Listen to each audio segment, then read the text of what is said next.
This is a story about balance, and the things that are going well in the public mind for him is his handling of immigration, which is still net positive, and his deportation program is still net positive and popular.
Signal chat was, incautious, and whoever added that Jeffrey Goldberg guy from The Atlantic really should, be cashiered, because that is absolutely inexcusable. Because here's the thing, the Trump administration is about bringing America back to responsibility and people taking responsibility for their mistakes. So there needs to be some accountability on that, but it's not a hanging offense for the whole administration. Let's put that aside. Yeah. Remember though, the history of this, when America, was the great nation that Donald Trump wants to get it back to, after Pearl Harbor, President Franklin Roosevelt fired the general who was in charge of the Pacific. Said, this happened on your watch, you're out. What happens after Afghanistan? Well, everybody rallies around, Mark Milley and everybody else and the Pentagon and says, oh, look, all of these, people who are all doing all the diversity stuff in Washington, that hasn't distracted them from their main mission. But of course, it clearly has. And there's been no accountability. This is what the Trump administration needs to do. It needs to bring back responsibility for these things. And they can start by firing that Steve Witkoff bloke. He seems to be a complete joke. But anyway, that's a different story. I want to talk about the Middle East briefly, Rita. We've seen these demonstrations in Gaza from some very brave individuals who are protesting Gazans, protesting against Hamas. The media doesn't fit the media narrative, so the media is barely touching it. We're not seeing the demonstrations on the streets of Sydney or the Opera House supporting these characters against Hamas, which is what we should be doing, and our politicians should be encouraging this. Because what's going to happen? Only one of two things. Either Hamas is going to wipe these characters out, or, as I passionately hope, Hamas is on the point of being wiped out and is now so weakened that people in the Gaza Strip feel emboldened to turn against them.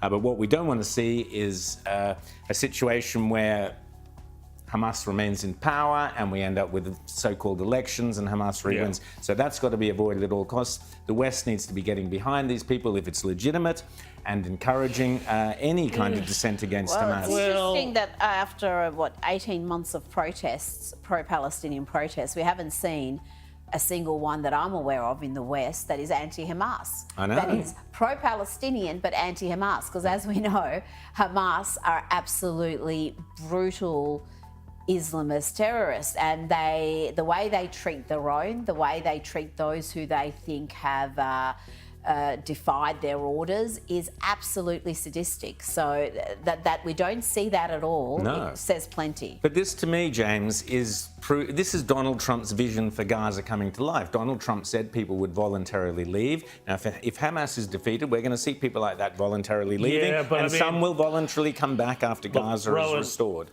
I think we also need to be careful, though, because, how many times in the Middle East in the last Iran, 20 exactly. years? I mean, remember the Iranian Revolution, Rita, you know about this, started out looking like it was a liberalizing movement. Of course, the liberals gave way to Khomeini. When the left and the Islamists get together, it never ends well. Yes, the students and the Islamists. But you've got, I have been researching this, and there's terrible report that one of the leaders of these protests in Gaza has been tortured and killed by Hamas. So, of course, we knew that's going to happen. There is some question about who's actually backing these protests. The PLO might be behind them as well. You've got to be suspicious. There's not going to be any peace there until there's an actual occupation by some sort of multinational force. No, by Israel. You need Israel to occupy it, and you need Hamas wiped out. That's what we need to see. You need Hamas wiped out. Yeah, and that can only happen with an Israeli occupation. But the real story was what happened to Iran in the so-called Green Revolution, where the West stood back and the poor people of Iran that was Obama. were terrorized and lost. Yeah, let's talk. Yes. Anyway, want to talk briefly. Let's have a bit of humour. I've got to have some more humour.